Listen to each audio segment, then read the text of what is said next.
J'aime beaucoup Sans peine se rire, c'est terrible. J'aime beaucoup plus au titre d'un journal ce matin. Le journal parle du virus de l'intox.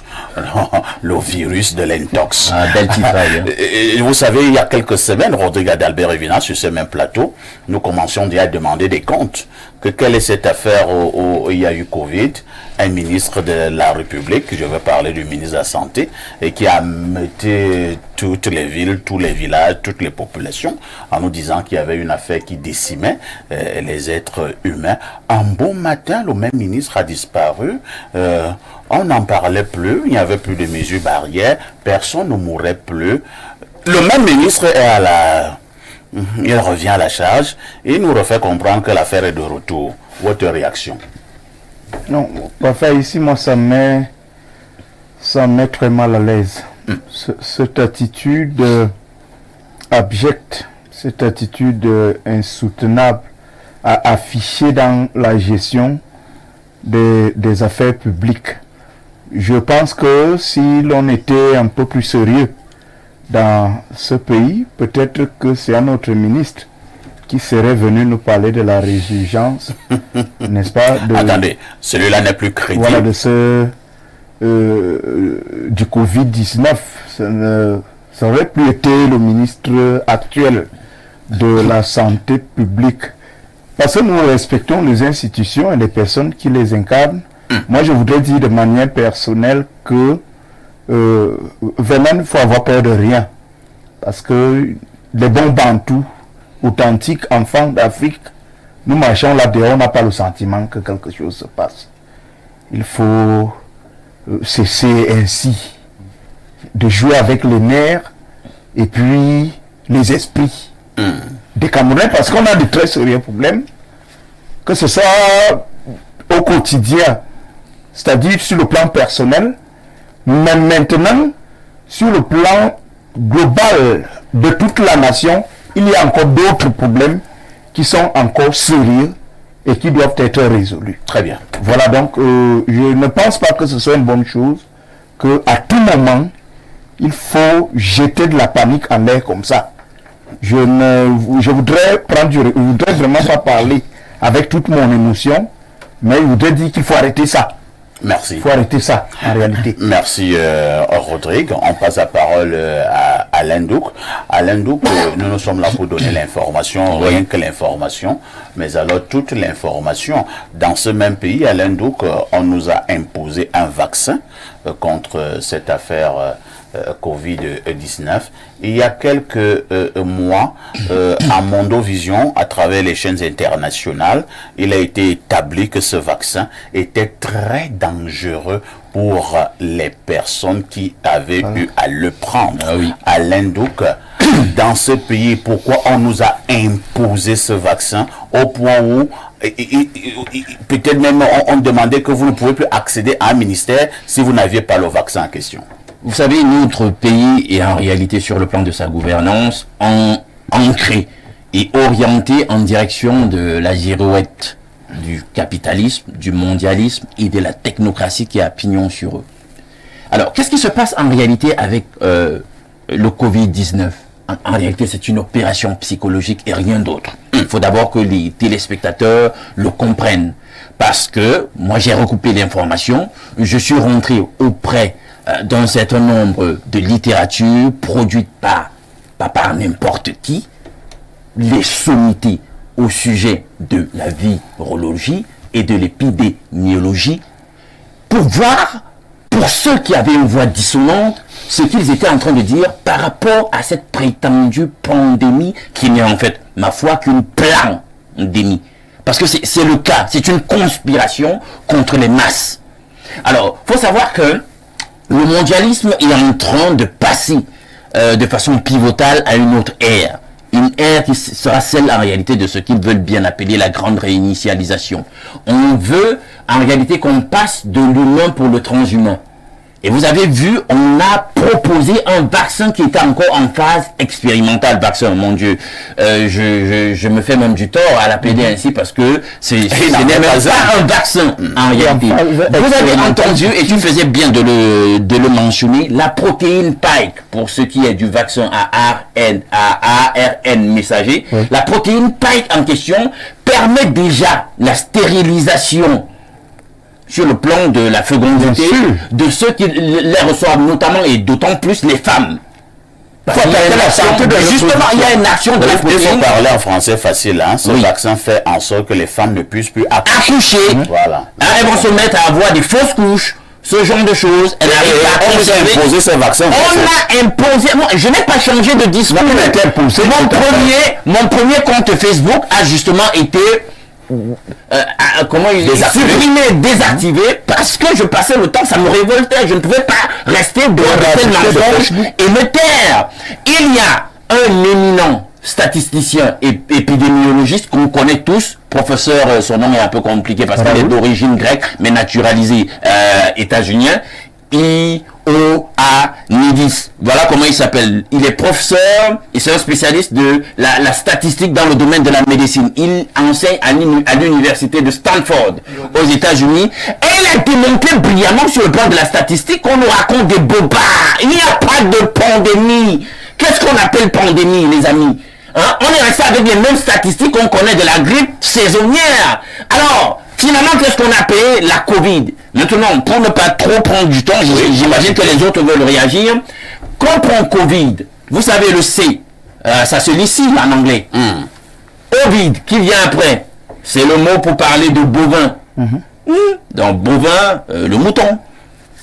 Hein? Si Ovid, et maintenant sur le plan de la symbolique, de la numérologie, le 19 a toujours par le passé, sur le plan symbolique et dans la numérologie, été utilisé comme un nombre qui traduit le fait de se rendre, de se soumettre, de faire allégeance. Si Ovid surrender, voyez les moutons se soumettre. Ce n'est qu'une opération psychologique et ceux qui veulent se soumettre et se faire détruire la santé par ce que les politiciens sont en train de mener avec leur patron de la gouvernance mondialiste et technocratique mondiale, ça c'est leur problème.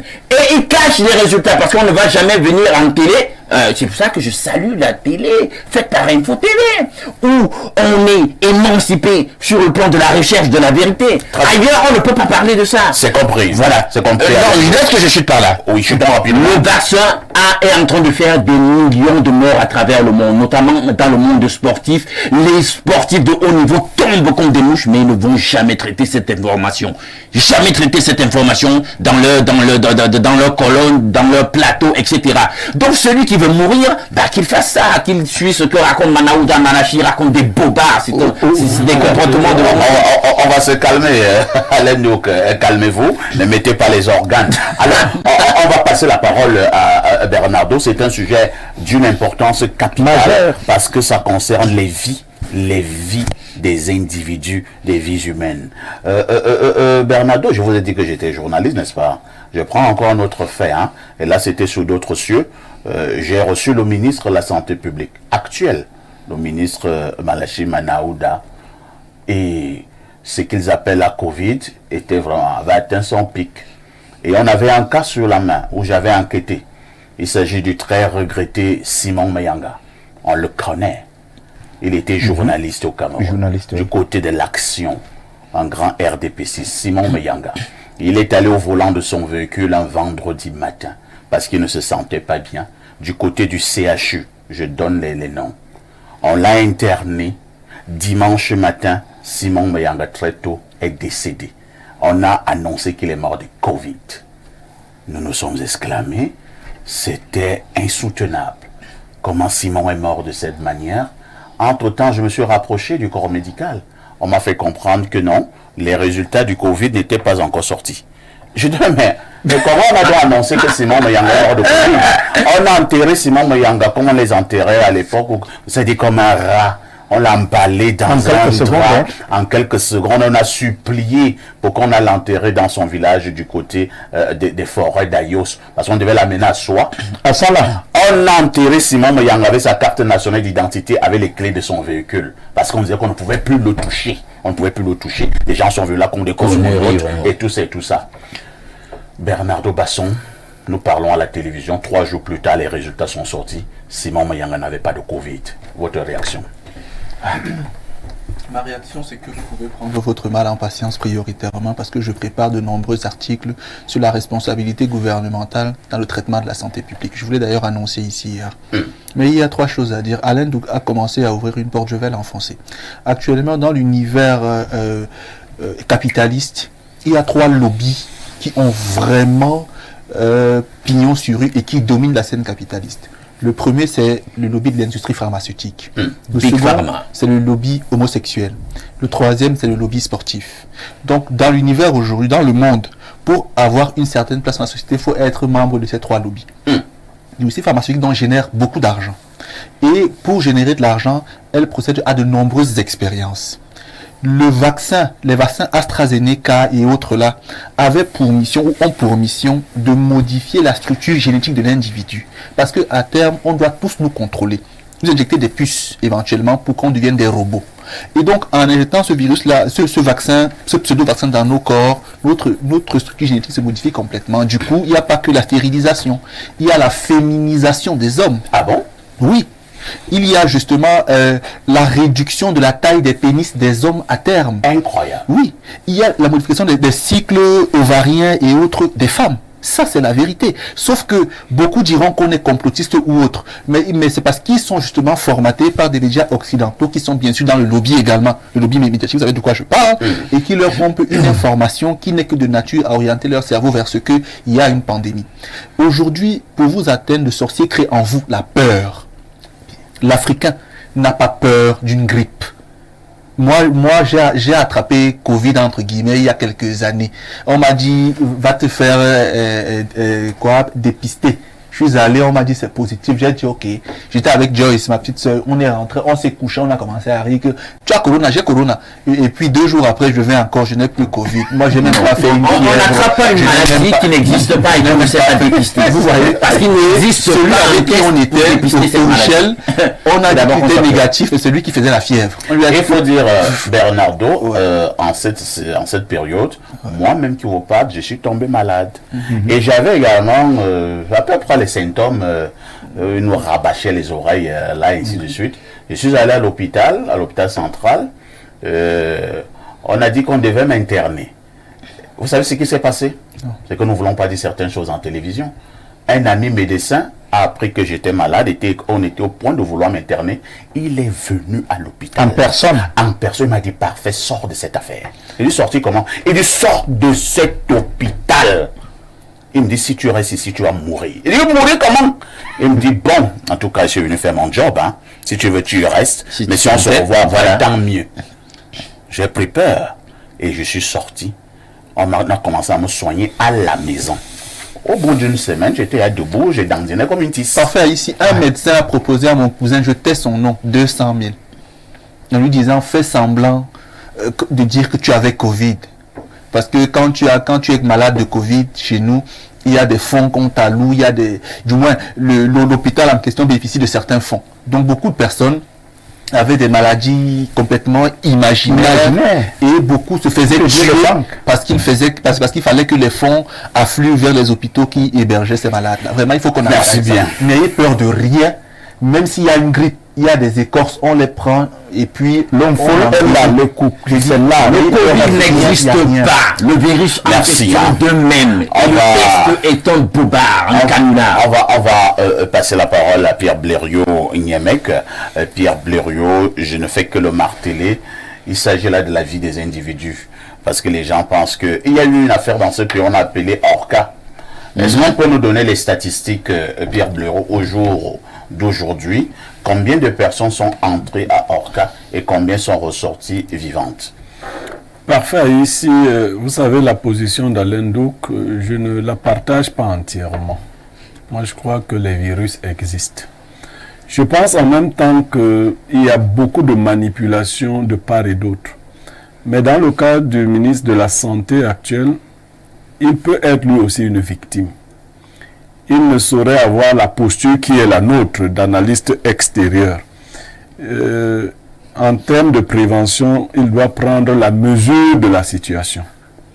Parce qu'il y a la question de la santé publique. Nous avons vu ailleurs les effets de la Covid. Certainement, la catastrophe qu'on prévoyait pour l'Afrique n'est pas arrivée. Donc, personnellement, je n'ai jamais paniqué face à ce genre d'annonce. Et je ne peux pas conseiller non plus aux gens de tomber dans une sorte de psychose. Mais de prendre quand même des mesures, parce que nous n'avons pas les mêmes corps. Nous n'avons pas les mêmes corps. Quand cette affaire-là, on en parlait, je me rappelle que j'allais dans des associations de famille où je voyais tout le monde bander. Et moi, je disais que non. C'était parmi les mesures, Non, personnellement, parmi les mesures. Personnellement, même le jour où on enterrait ma belle tante, qui serait morte de Covid-19, j'ai refusé de porter ces masques-là, personnellement. Mais comme je ne suis pas les autres, parce que je le disais l'autre jour, nous parlions d'une question de sorcellerie ici, je disais que si vous n'avez pas les armes, n'allez pas. Mais la mort commence déjà par la psychologie. Loriot, je vais vous poser une question, une préoccupation. Nous revenons sur le vaccin. Vous et moi, nous avons vu dans ce pays où on nous imposait de se vacciner. J'avais mis la peur qu'on va commencer à arrêter des individus en route. Ça devait être comme une carte nationale d'identité. Si on te trouve en route sans ce fameux vaccin, tu es incarcéré. Au jour d'aujourd'hui, preuve à l'appui, on nous fait plutôt comprendre que ce vaccin tue des individus. Comment vous pouvez regarder encore ce ministre qui nous a démontré que le vaccin était la seule solution pour sortir de cette affaire? Est-ce qu'un tel ministre peut continuer à être crédible dans un pays sérieux? Non, parfois, moi, je veux distinguer le rôle du ministre du rôle des multinationales qui parlent du vaccin. C'est pour cela que j'ai dit que le ministre peut être une victime lui-même. Personnellement, moi, je ne peux pas me vacciner. Même si on dit que... Mais qui doit avoir l'exclusivité de l'information? Quand on parle du rôle des multinationales, mais les autorités publiques qui sont chargées de veiller sur nous. Mais ce sont ces gens-là qui ont l'exclusivité de l'information. Vous pensez vraiment que des vaccins dont on parle là peuvent arriver au Cameroun, ici, sans que ces gens ne soient informés des dangerosités, des méfaits de ces vaccins? Monsieur Evina, moi je suis un leader d'opinion. Je ne me parle pas au nom du ministre. Je dis que moi, Niemek, j'ai vu des hommes politiques importants se faire vacciner et on filmait. Moi, Niemek, c'est sur mon corps qu'on peut mettre le vaccin. Je parle de moi. Parce que les autres vaccins ne nous sont pas imposés. Non, nous parlons du ministre parce que c'est le ministre de la Santé d'un pays, lui n'a plus la bonne information qu'il devrait en avoir. Non, je dis, non, dans les nouvelles mesures, je ne crois pas qu'on ait parlé du vaccin. Je ne parle pas de nouvelles mesures. Attendez, avant les gens sont morts. Oui. Il faut qu'on nous dise comment ça s'est passé. Et voilà pourquoi il dit que quelle est la responsabilité du ministre de la Santé d'un État. Non, je ne peux pas dégager sa responsabilité dans cette... Oh, alors il n'en a aucune. Non, moi je vais répondre. Parfait. Oui, allez-y, Alain Ndou. Ailleurs, sous d'autres cieux, des avocats, tels que l'un que nous venons d'avoir maintenant sur notre plateau, ont intenté des procès. Mais justement, ça ne va pas faire la une des mainstream. Des papiers mainstream, des avocats, des éminences grises sur le plan de la médecine, de l'épidémiologie, de la virologie, ont intenté des procès aux États pour crime contre l'humanité, pour cette histoire. Mais on ne vous le dit pas.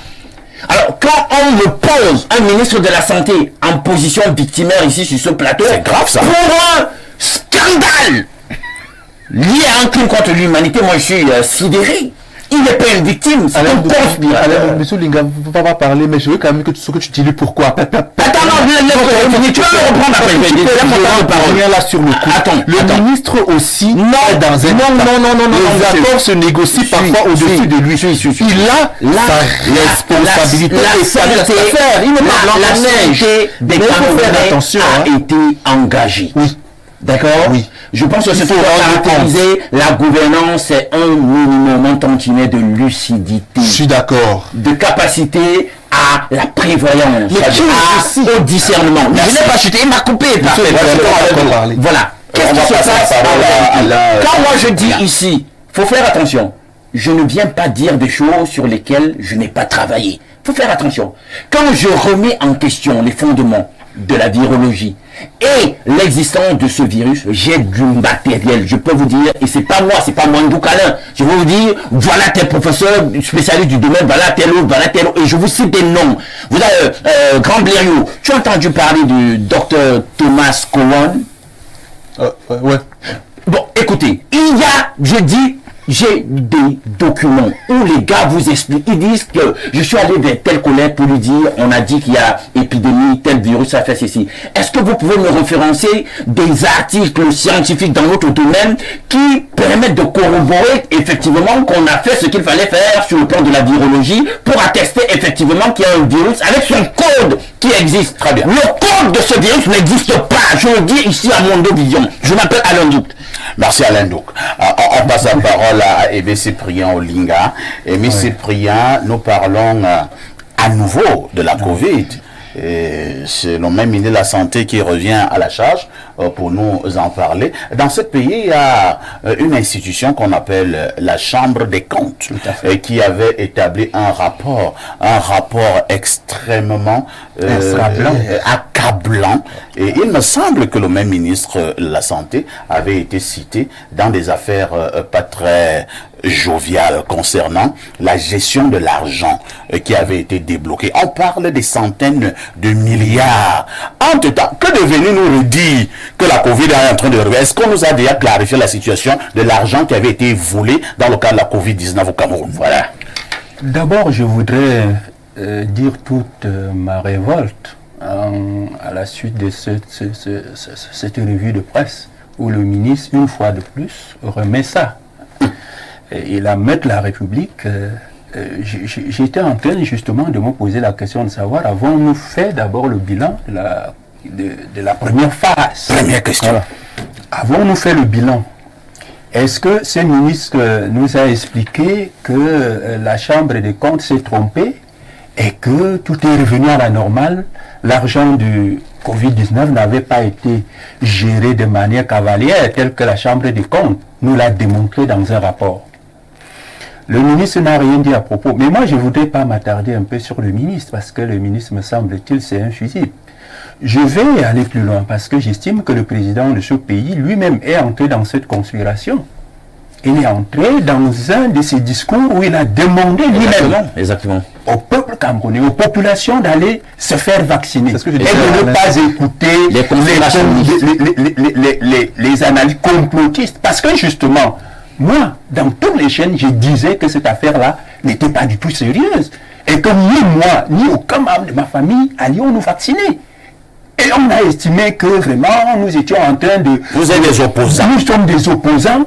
Et je disais que cette affaire du vaccin est une entourloupe. C'est à la limite, justement, quelque chose qui sent un peu l'arnaque pour rendre florissant.